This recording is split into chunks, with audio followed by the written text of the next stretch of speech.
Hello to all of you. I'm sorry I cannot participate in this webinar live, but I will be following this discussion. And what I'd like to share with you is some concluding words from the perspective of the Secretariat of the Convention on Biological Diversity on this first milestone in the Edinburgh process. We have a very important first concluding process now, which in fact reminds me how different we are from 10 years ago when we were endorsing the plan of action in Nagoya at COP10 with Aichi Prefecture. So a lot of things have changed. We have proven that cities and subnational governments need subnational biodiversity strategies and action plans and local ones. They need to be coherent with the global biodiversity framework. This has come out of the Edinburgh process.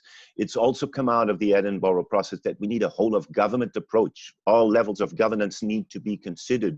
We have to apply the ecosystem approach across the whole spectrum of spatial management.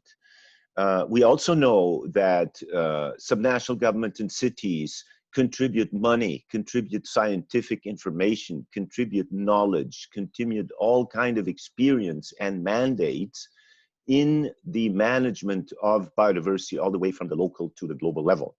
So I think what we need now, and this is where the Edinburgh process will focus from now on, is formatting this first batch of inputs into what needs to become a draft decision for the conference of the parties. So now we need, as the subnational and local governments take ownership of this process, we also need to think, how is this going to relate to the decisions of the national governments and the European Union that negotiate in the convention? So we need the parties now to take ownership of this process in the sense of looking at this from a whole of government perspective.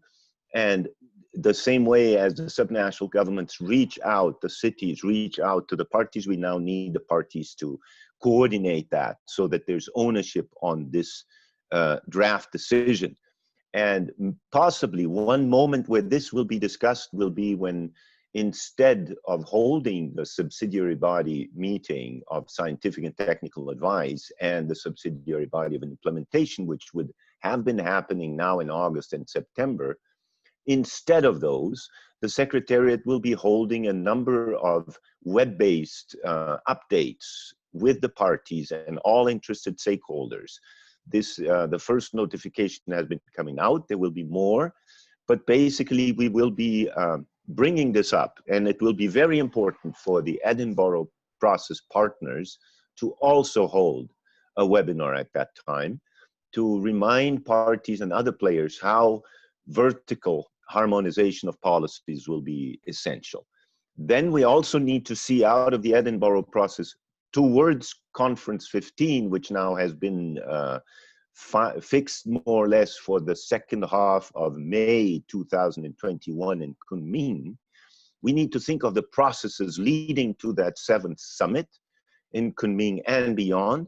We need to think of new projects and programs like IKI and Una Rivers and others. We need to multiply that. We need many more platforms like this and projects. We need to see subnational local governments in mainstreaming and resource mobilization and restoration and capacity building.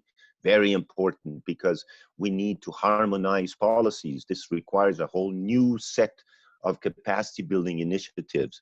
But we also need to think of communications, and we need to think of the very process of producing the next strategy and plans, and monitoring and assessing and reporting on them. This needs to happen on a much more integrated way than before.